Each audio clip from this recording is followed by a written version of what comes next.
Good morning, each and everyone listening to King FM 94.7, the pride of the nation, located at Tallinn after the Hamadian Hospital. If you are a businessman or you want your business to reach out a diverse range of customers or clients, worry no more because King FM is the solution to your problems with our professional advertisers, and our radio is well known when it comes to commercial advertisement. Our radio signal boasts to 95% of the country, making it popular. And this is your weekly program entitled Weekly Trending Issues, named as weighty by Mamadou, Saidou, Jallow here with me in King FM. And on the today's topic on discussion, we'll be discussing on a trending issue that is trending right now on the social media or trending within the West Africa region, that is the abuse of drug that they name as Kush. Kush is being very causing havoc or dangerous side effects when it comes to wiping and washing away our youths in the Gambia or in the continent. Concentrates on music. Because of drugs, I did not concentrate on studies. Because of drugs, I did not concentrate on white. The course has been, we are going to discuss on various forms of the speech. We'll be discussing various points, and I will try to put it in the local version for better understanding, for better communication between me and the audience listening to King FM right now, the pride of the nation. Some of the points I will be discussing of what is Kush all about, where those Kush are originated from, what are the chemicals that Kush contains, and the next point also, what are the impact of Kush to the body, what those Kush did to the body when it is highly taken into the body. And the next point is what are the health issues that Kush can cause to the body. That's also another point. Another point also, how many people have died due to Kush in the Gambia. Recently we are hearing a report from sources that is the Ministry of Health Ministry of Health. The next point is what are ways in which Kush can be eradicated in the Gambia, or in which ways can Kush be eradicated in West Africa, or what also led why people use these hard substance. And let's start with the first point, that is what is Kush. That's how they started. So now I'm an addict, but I'm 30. Okay, guys, listen up carefully. If you're a youth man or an audience listening to me, you know, Kush is being a very havoc or very high chemical concentrating with sulfur. That is, this sulfur is obtained from what we call the human bone. That is human bone trafficking in the human grave. That is in Sierra Leone, mixing these chemicals with human bone, turning human or youth into zombies, or let's say. Okay, the first point is what is Kush. We say Kush generally refers to a pure or hybrid cannabis indica strain. It includes Afghan Kush, Hindu Kush, and green Kush, and purple Kush. Kush can be, we find Kush in Afghanistan, Hindu, that is India, the green Kush and the purple Kush, which is less harmful. All right, these Kush are very less harmful, but the newly invented one in West Africa, it contains chemicals like cannabis, fentanyl, tramadol, and formaldehyde. And according to some sources reports, the Kush is also mixed together with human bones, which they obtain sulfur from this human bone in them, making the Kush much more deadly. From a source we says which we interview one of our youth in the country, he said when he took this Kush, you know how this oil, when the oil is hot, you put meat, the sound effect that that sounds makes, that's how his brain was just vibrating. He stand for 30 minutes staring at one place, mbokki déglukat yi lu ma doon wax rek la moo nekk kuus moo nekk loo xamante ne time bi ni mu ngi wër si West Africa bi fii nii moo nekk di 16 West African countries di Gambia Sierra Leone at yeneen countries yi Liberia and Guinea ñeneen ñi ñu ne kuus bi mu ngi jógee fii fu ndee wax Sierra Leone because Sierra Leone ñoo ko dee gën a use so kuus bi nii dafa ànda chemical bu ndee wax cannabis moo nekk taay bi mu ngi ànda tramadol fentanyl and stobut foofu noonu kese emut foofu noonu kese gaa yokka chemical bu ndee wax sulfur nag ñu ngi ko jëlee si yaxi nit so yow nit how can you know that it is deadly? How can you smoke your human, like your fellow human bones, putting in chemicals and you smoke it? Obviously, da nga change to zombie, nga act like abnormal. So, could be the moment you jail ko inhale it, one puff is a 6 hours dose according to them. And where those coups originated from? Coups from joge? That's the question. Where those coups are come from? People believe that ñun den gomne coups be is imported from Sierra Leone by these drug dealers. Drug dealers in Yoko de and the drug cartels through the borders. And Gambia also is being a victim. Victim la mungi neka fini drug by muna duga mungi muna ya hayursi fini guys and carrier. Some of them are highly intelligent then janga where they are frustrated. Understand? So the Ministry of Youth and Sport, Bakari Waibaji, if you are not pleasing the Gambian youth, like neklo di police guy, neklo di ñu kontanal hamga, di ñu created job opportunities. The importation of high drug is being imported in the country. Solely, we the youth will be feel frustrated because in our own mama land, we don't feel comfortable here. Because there is lack of employment and the importation of drugs will be in the country. Lo motanga de gis ne high amount of drug abuse in the country. This is also a case. Ministry of Youth and Sport will also come out and please the youths. Mu kontaan. Mu uti ligay training centers, skill centers, where you know that you see ndawi dem fa dem ñu ligay. Sometimes it's sad when I hear that people saying that the Gambian youth doesn't like working. It looks so stupid to me. Like how a Gambian si fini sa sun ubi factory mu nekk industry bu gën a ndaw sax gars yi dem foofu noonu di liggéey 1,005 even a month they will take it. But the high cost of living, dunda bay meti, the expenses of goods and commodities, the prices are escalating. Dunda bay jafe loolu moo tax nga dee gis nit yi you see di dem bagwe because in their own mama land mununta feesa ba am bena 500 ñom yeb ñu ci ghetto bi. Half of them, I can say 15% of the youth are sitting in the ghetto, not because they want to, because they are frustrated.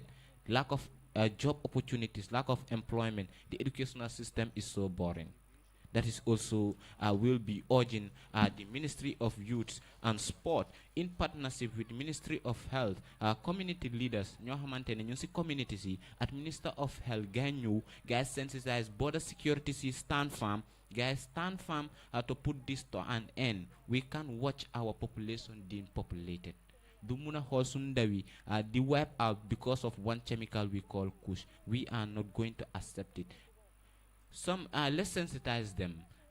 Let Gambia police force arrest the main dealers that are importing these drugs to the Gambia than to catch the minor ones. The moment they arrest the major ones, the minor ones will not get access to it.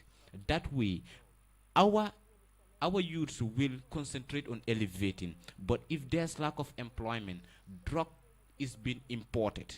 The Ministry of Youth and Sport doesn't please or make the youth happy. Surely there will be illegal migration and drug abuse in youth because they feel that in their own motherland there is not being taken care of. Su nekkee nag drug dealers yi mënul leen di jàppa ñoo xamante ne ñoom ñoo nekk di import the drugs inside this country. That is the main dealers, the cocaine dealers. And I will go with some of the youth in this country and what they say about this, the importation of drugs. This kush, I don't blame the minor ones because the major ones are not reprimanded. They are not arrested. Guy. That's why you see the minor ones getting access and the untold deaths of this kush is getting high. According to reports, 113 cases from 19 clinical hospitals have been reported from this cases that is making 4 young Gambian youths being died because of Kussh. One from Banjul, Barra, London Corner, and Palmarima. 3 male and 1 female because of a drug called Gina Bass, or we call it Kush. Go with Andy. Because you're in a bush, in a village. And I want to make it get a better life. My life not be like me own. Some of them are frustrated. Sen holba nahar bagay di jël lu ñoo wax ne Kussh. Some of them are depressed, anxiety, and they feel confused. What are the chemicals? La moneka chemicals yo xamantene Kussh mun na ko am. Moneka cannabis, the Thai, what we call the wheat nyamo, and tramadol. Tramadol is being used. Then ko they use in lopitani for curing. Then ko they use pour fajo e bo meti. Wala it can give you, it can lead you to sleep, make you dizzy. And also the most dangerous chemicals that is being included there is the human bones. That is the sulfur. That's what turn people to look like zombie. Okay, we have also fentanyl, which is also a chemical that is put into this Kussh or drug that is. So when this drug or when this Kussh is being taken into our body, like what are the impacts of Kussh to the body? Cannabis causes a wide variety of effects, which include hemophilia, relaxation, and altered state of consciousness. Fentanyl, an extremely potent amorphoid, produce hemophilia and confusion and causes sleepiness, among a wide range of their side effects. Cannabis kese, moneka tai kese, muna la confused lo, you feel high. Danga confused. You will not be at in your conscious. You will not feel conscious when it comes to this cannabis alone. But when we put this sulfur inside it, that is the human bones, making it more addictive. Kussh munala nelaulo while you are standing. That's side effect number 1. You understand? It can make you sleep while you are standing.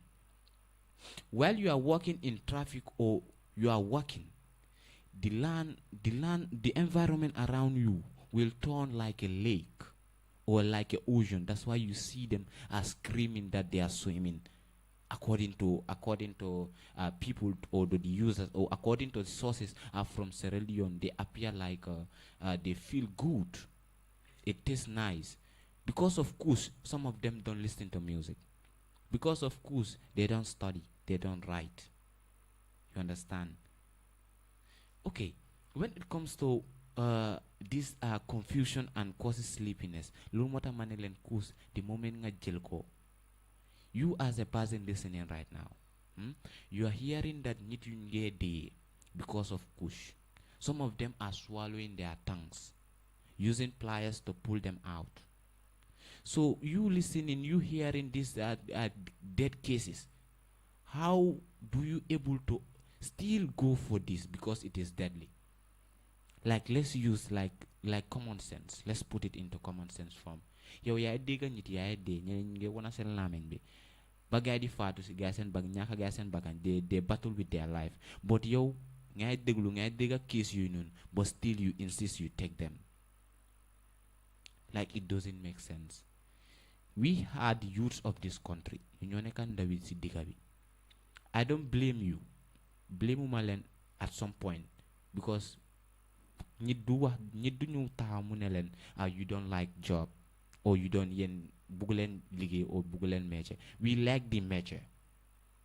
Bro, we like the measure here.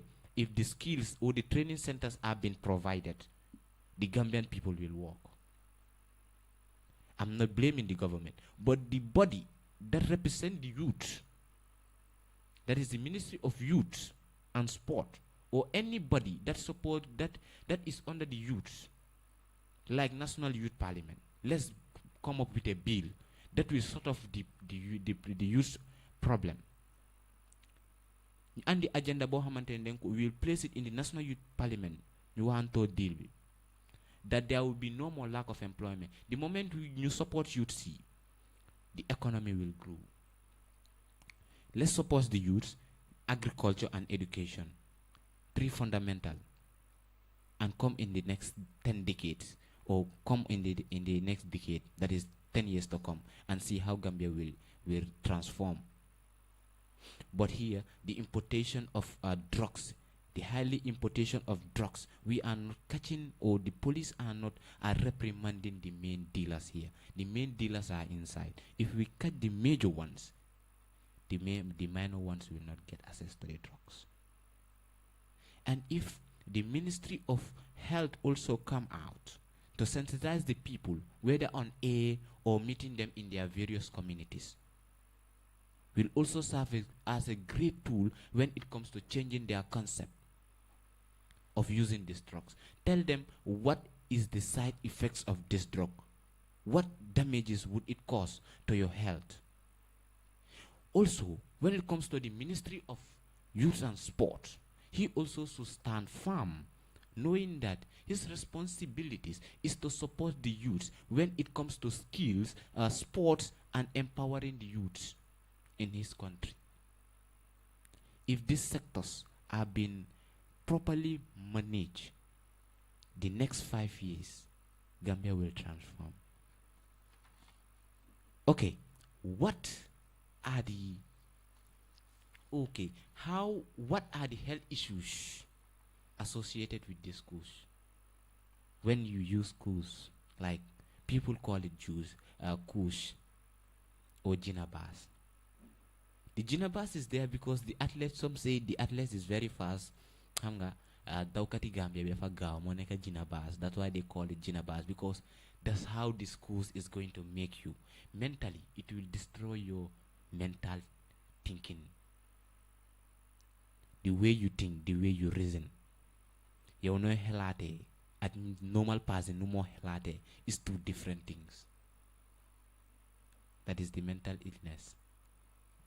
It causes brain trauma. You'll not behave like a human being, a normal one. You'll be standing, you'll be moving like a robot. You'll be flexible, in fact. Liver damage. The lungs, that is your block. It can create smoke pathogens. Ham ngeen kom wany, so de toga mata si bir wany. Chapanga wall bis the smoke, how the smoke reacts on when it's contaminated with this, when it's contacted with the wall, it turns the wall to black.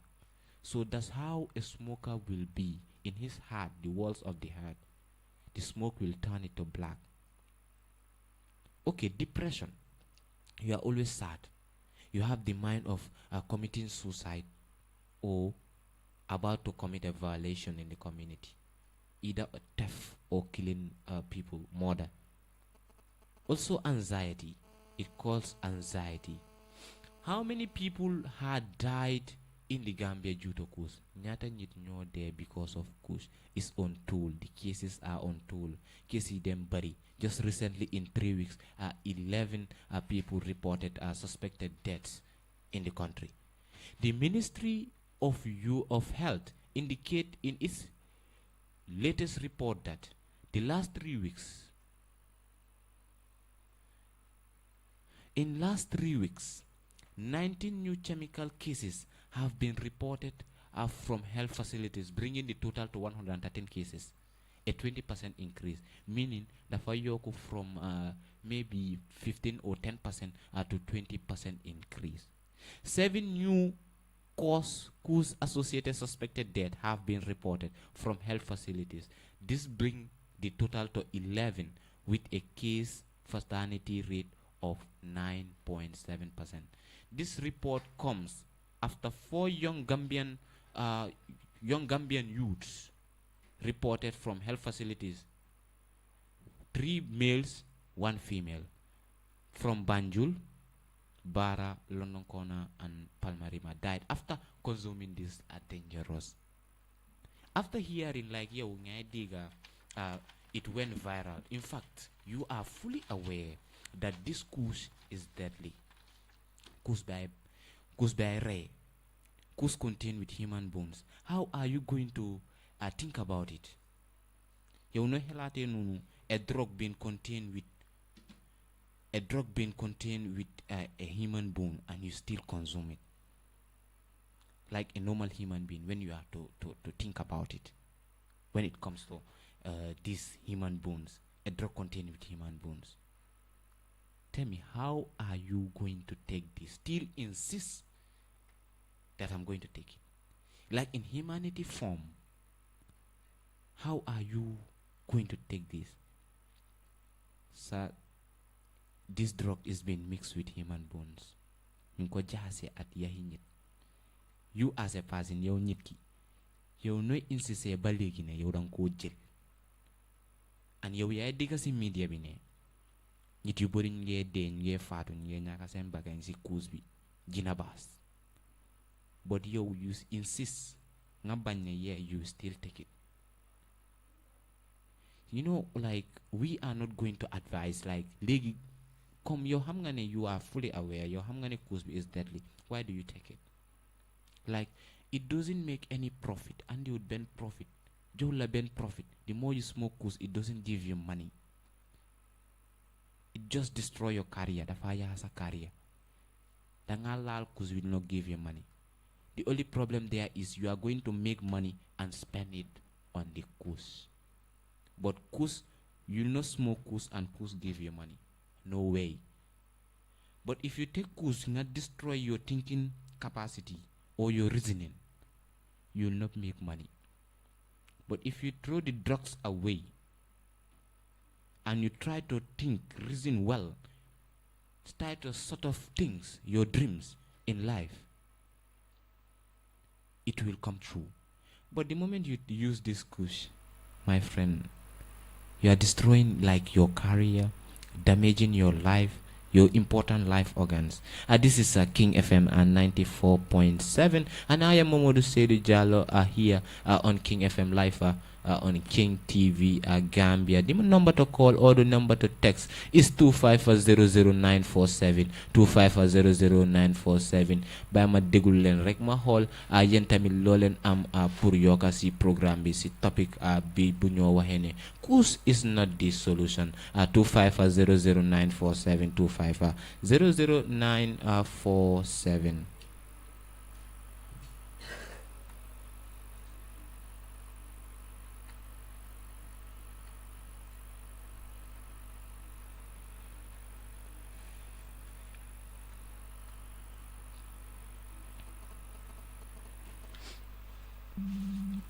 Hello, caller. Hello. Yes, hello. Mun nga sori radio bi wala nga. Hello, bro. My cool. Sa programme interesting na trop. Jërëjëf. Ita lu xew mooy du am mooy. Youth yi buñ toog di xaar government di leen préparer dara. Good. As a youth man, da yow góor nga da nga war a amee sa boppa. Boo doo xaar kenn sa life. Toog di xaar di wax ne government dañuy defal lii dañuy defal ay skills loolu taxawut. Lu am important mooy ku nekk da nga jéem a taxaw amee sa boppa amee sa njaboot. On sanga bu nga dem jàngi métier am nga health am nga health am nga everything. You are fit.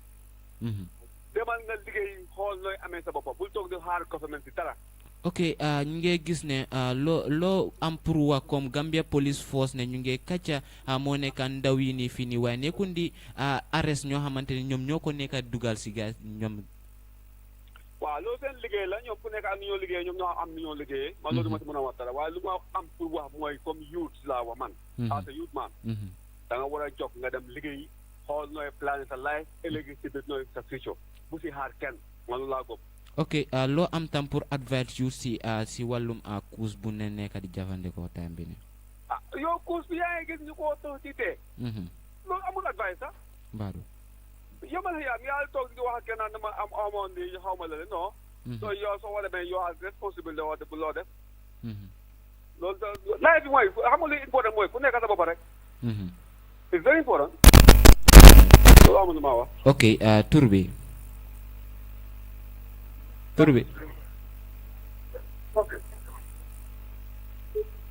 2500947 2500947. You can call or text us on 2500947. Mun nga ñu call rek 2500947 nga yokk sa sa xelaat la moo nekk sa xelaat si wàllum kush bu ñoo nekk di jëfandikoo time bi ñu jël call bi ñu dem. Hello caller. allo salaamaaleykum. waaleykum salaam. problème bi mooy. waaw. ci booda bi fi gars yi di jógee ay Guinée seen troc yi. seen moto yi dañuy screen wàccee bagage yi. all right ma laa déglu. booda bi Louga see di ñëw. dañ leen mun a jàpp si booda bi ñëw seen garage ci Guinée bi fii. xaaji guddi lañ leen dugga si. xaaji guddi. dañoo dugga si di indi drogue bi fii. so loolu lañ war a contrôle. all right. waaw baax na. loo am tam pour am ndaw yu nekk di jëfandikoo kush bi. ndaw yi moom. xale yi dañ ànd ak seen sago bu bon lañ àndal. kilifa yi dañoo wax ba soona. all right. dañoo contrôle seen doom yi waaye du tere suñ génnee. peer influence. bad influence friends yi nga dajeel ñu la influence bi la dugal ci loo xam ne daf la sànka. yeah okay. friends yu bon. waaw loolu mooy problème bi. kilifa yi dañ dee try lu nekk. waaye suñ génnee si mbedd rek friends yu bon yi dugal leen ci lu bon. waaw. ok dañ leen ñaanal nag waaye. di law enforcement. ñoom ñoo war a gën a jël step. ñu jël di main dealers. all right. balaa ñoo toppa di small dealers. waaw jërëjëf. jërëjëf tur bi. ok. still si programme bi à 2500947 2500947 jërëjëf from that beautiful call 2500947 ñu andi su mbokk bi rek moo nekk sun invite guest bi in the studio ñu jël ko rek ñu ñëw good morning sir, how are you doing? Yeah, how are you? Hi Sabatin, and I'm greeting and saying hello to all listeners and give thanks and appreciation to the parents and also the people of the nations, because it tells a lot for us to know the solution of drugs, which is kush, and kush is causing the great damage and effect towards our children, especially the school children. I hope we have to take consideration over the solution that we can able to make through on it. Thank you very much.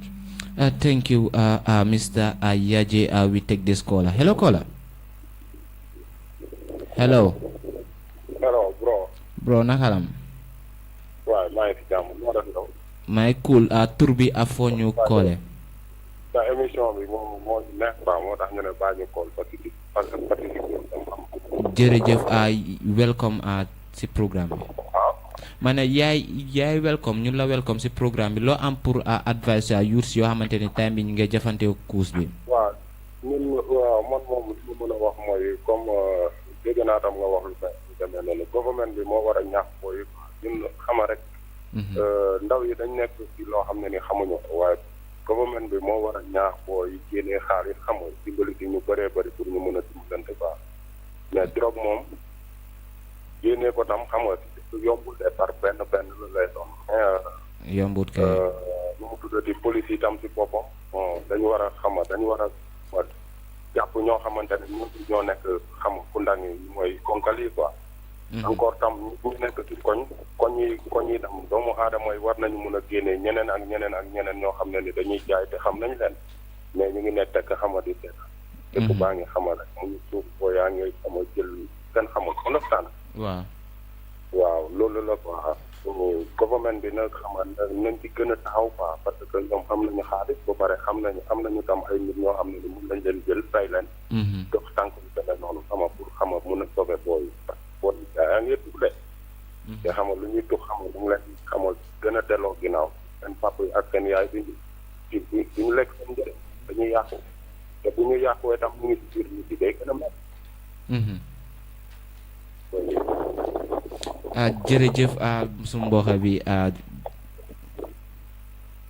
jërëjëf Jerejef, that was from him. We heard from him. Government will have new wara japale rex in the we new creatal guy more job opportunities si dekabi lol mota dañu muna tok si dekabi ñu liggéey Gambia muna dem si kanam 2500947 2500947 still si programme bi rek weekly trending issue mo deka things yoo xamante issue yoo xamante ne time bi ni ñu ngi mun a am wala mu ngi trend si social media bi the most used one on the 6th July also ñëw leen next Saturday waat ñu andil leen tam beneen topic bu very vital la ñu jël kola bi rek ñu dem hello kola hello kola yes how are you what is your name and where are you calling us from to the speaker. Yes, hello, I'm getting you. Okay. What is the program? Jerejef waay. Program bi amna solo trop. Jerejef lo am pour advice ndaw yi fini because nge jafante Kush bi. Ndaw yi nañ góorgóorlu rek. da xaar government. Parce que fii ku nekk rek yow yaa war a mën a taxawal secteur yow yaa war a mën a liggéeyal sa bopp ba amal dundal sa njaboot. soo buggee xaar government ci loolu noonu yow sax yow yaa war a mën a dimbale government ko dimbale dëkk bi ñu def alright tur bi tur bi Basiru jërëjëf Basiru. Thank you so much. Thank you. That was from Basiro. Mr. Yaji, coming down on the drug abuse, we hear that is the use of drug, that is the kush, into the West African region, that is the spread of this kush. What do you think we should arrest the major ones, that is the main dealers that are putting this drug into the country, that is the drug cartels, than the catching the minor ones? What do you have for that government when it comes to on that side? First of all, I think, thank you very much. Let's consider the impact of drugs abuse, because if we consider the impact, we'll know the source, where it comes from. That creates the individual himself, accept that he will not take drugs again. You see, if you accept he will not take drugs again, you will be able to identify it by police officers. You see, because if you agree, I will not take it, that you will show where they usually sell it. That is one of the great things. And second, we should always consider the government workers, especially police officers. Government of the day is government of the day. No tribalisms, no nepotisms, no criticism. You see, we have to require neutralities as democracy is concerned. That's the great thing about drugs. The solution towards these drugs, Kush. Okay, Mr. Yaje, we are seeing so many people are dying because of this Kush, especially in the Gambia.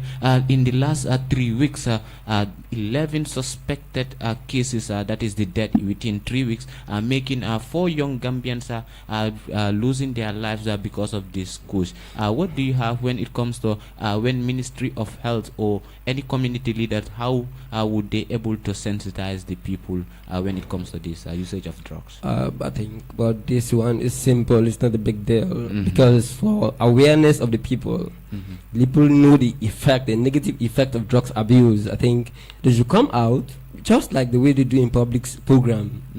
Give out bill to people and give out papers that communicate that Kush is not good. It comes to the youth, the school children, because more the school children, they are abusing themselves. And the 4 individuals that are caused towards this problem, they are, most of them, they are school dropout. These are the great effects, because when you take drugs, you have to take in food. Sometimes drugs has a negative effect, but the method we use to take it, that's the greatest effect towards it, because you have to take in food, take in appropriate diet. You have to have limitations. When, how, where I should take it. That determines intelligence, because people are not aware, and we have to preach that. Let it just be policies and principles by authorities and stakeholders. Okay, like Mr. Yaje, when we see these youths taking this drug, that is from, let's say it can be from 18, you having 18 years upward, using this type of kush, also at 55%, or let's say half of the population of this country are youths, and some of them are going to school. And what do you have to tell when it comes to the eradication of these schools, to avoid the younger ones, that is the younger generation coming up, to be aware of this kush that is deadly? But let's look at when this kush come out. When we have started hearing about kush in Gambia, in West Africa, it's not this recent years, from 2019 to 2024. These are the few years. Let's understand that there is time for it to be reduced. Let's just people aware that it's dangerous. It's coming to the point. It's not a big deal. Like, no, like it's not coming to the big deal, like to the big point. But people are fully aware that it is deadly, but they still insist to take it because it contains chemical like this sulfur. That is, this sulfur is obtained from these human bones. So you are apprehended, like you put to a statement that it contains human bones. Then why are we still insist to take this drug? Some say it's true because of frustration. Yeah, but towards my visual point of view, what I've seen, and not matter of talking again, but I've seen it. This thing is not a mixture of chemical. Just its traditional leaves. Yeah, and the traditional leaves. Yeah, look at this effect of other drugs again, the marijuanas and others. These are things based through by traditional means. It's not big means or what, just the mixture. You require the content, and that's great danger. It's not. That's why I'm saying it's just these few years, but time coming to stop. Yeah, these are the things. It's a visual and practical thing. What you have seen, and that you try to interpret. Okay, thank you, Mr. Yaje. That was from Mr. Yaje, and the number to call or the number to text is 2500947. Yen mbokki déglu katire mun ngeen ñu call ngeen waxa ñun what is this kush doing in this country, or what la mo nekk sa xelaat or la mo nekk seen xelaat si wàllum kush bi bo nekk di ndaw yu nekk di jafandikoo tembe ni si biir dëkk bi. 2500947 2500947. And also when it comes to we saying that 90 or 25%, the increase of 20% of this usage of drugs, that is this kush, which is more deadly than marijuana. Some say marijuana alone can cause variety of side effects, that is it can alter a consciousness. When we put fentanyl and tramadol and these human bones, it make it more deadly. And it can turn people to zombie. I mean, it can like put you to asleep while you are standing. I think being somebody who aware of something I think is good. But let's look at the period of marijuana and kush itself. Since ancient days, during the days of our grandfathers and others, you hear this Bob Marley and others. These are century drugs. I think kush will go, marijuana remain. That is my own perspective and how I see it, because many years marijuana is working. Yeah, Fine. Stakeholders and others, but kush now, look at the effect now. That's the thing, that kush will go, I think. Little gradual practice of. No, for me, my idea is kush has been a long time. It's been an insane leaf which is being used. It is not deadly, but the newly invented one by the Cerulonian is that makes it more deadly. That is a tramadol, fentanyl, and the human bone. But kush alone, like the real one we know, the kush kingdom, we don't know it as a very harmful one. But the newly invented one in this century, that's what make it more dangerous. So, Mr. Yaje, we have just a few minutes to go. What do you have for the youth that are taking these drugs? That is the kush. Yeah, it's not much, but I think less aware that we are in a medium, and we don't have to attack nationalities as Sierra Leonean or what. You see, these are things. It's response something. That's why we have to be just general. That is something that comes and it will go. Yeah, that's the thing. But I think kudos to all parents and all citizens and all concerned authorities, especially government stakeholders. Let's just make an active response on it. There will be time it will just be for saying something. Yeah. Mr. Yaja, thank you very much. Thank you, Mr. Yeje. 2500947, 2500947. What is your take, or what is your idea or your view on this perspective? That is the kush, or the usage of kush. Kush is not the solution. Kush is not the solution to our problem. It destroys the three fundamental parts of the human body. That is the mental illness, or the mental thinking of the person, that it will turn your thinking capacity down to the ground. And the second one is your physical appearance. It will change your physical appearance, the way you look, the way you appear. And the third one is your socialization, your social, how you mingle with people. You will distance some of them, might not even like to associate it with you, because you adopt a type of style that is not being we don't people don't like it in the society. Still on the lines 2500947, 2500947. Maybe we are just going to listen to what these people have to say. In Sierra Leone, a new drug is turning young people into zombies. Take a look at the youth on the streets. They are trapped. They work only to buy drugs, nothing else. Trust me. Mr. Yaje, some say according to them is because of lack of finance. That's what make them to smoke this kush. What do you have for them? Yeah, this is not lack of finance.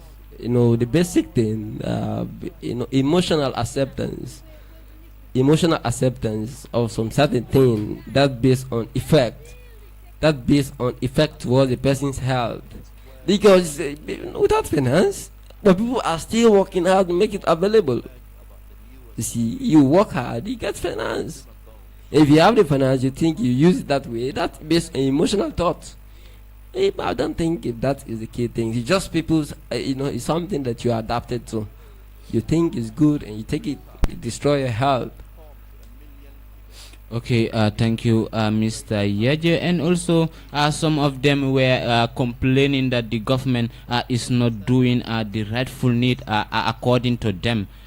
What do you have for them? Should they wait for the government, or they will try and then the government will come at their rescue? Yeah, but government can only work if the people accept that this thing is something it causes damage. Because government is making pronouncement. What we are doing, we are telling them. This is the work of the government. I think if you're always aware that this is not good, and when I take it, it disturbs my health. Just had to take it, it can make things happen negative. Okay, let's go with what this youth man is about to say on the first time he take this course.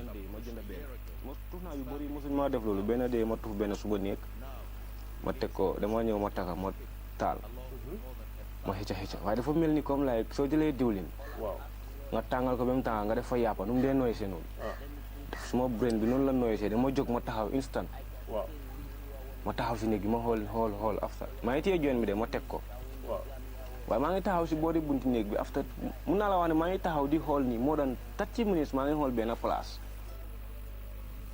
That was from this youth man. He said when the first time he used this course, one puff, he was standing at one place staring for more than 30 minutes, meaning it will trauma your brain. So youths, what I have for you, we are the youths of this country, and we are the future leaders of tomorrow. This is this is Africa, and this is Gambia. Yeah, being a youth is one.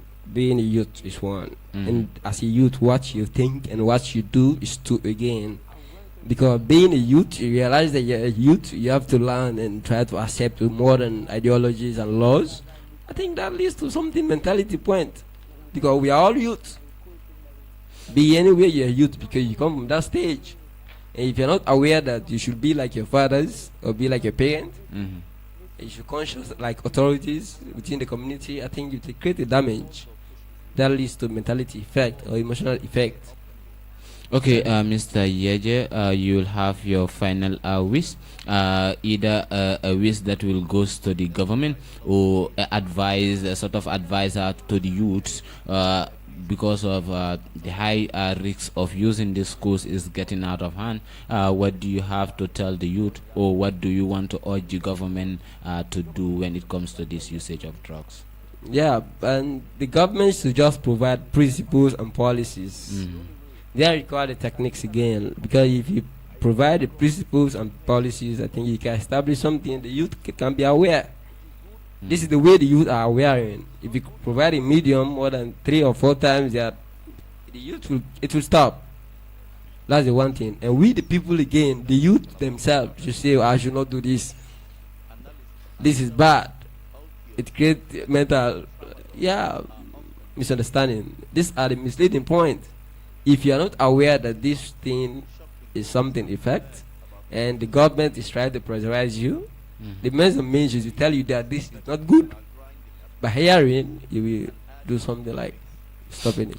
Okay, thank you. Mbokki déglukat yi kooku moo nekkoon Mr. Yaja moo nekkoon sun guest bi rek si biir studio bi ñu ngi ko xamee si liggéeyam yu gën a baax rek si teaching field bi, and we say thank you Mr. Yaja for coming and being present here with us in King FM 94.7. And I am Mamadou Saidou Jallow. This is your program, weekly trending issue. That is the name of this program. It starts at the hours of 12 to 1 o'clock with featuring some trending issues that need to be emphasized, issues that need to be talked about, put under the table, revealing the truth behind the scenes with some issues with me here in the studio. Su nekkee rek yaa ñu déglu time bi nii, you are just listening to King FM 94.7, waaye mun nga ñu jox rek seen kàddu yu mujjee yi rek sin 2500947 2500947 because time mu fi amee bariwut. So the coffin and everything is there, but they just took the bones. Yeah. Wow. They're taking all the bones. They're taking the bones. Yeah.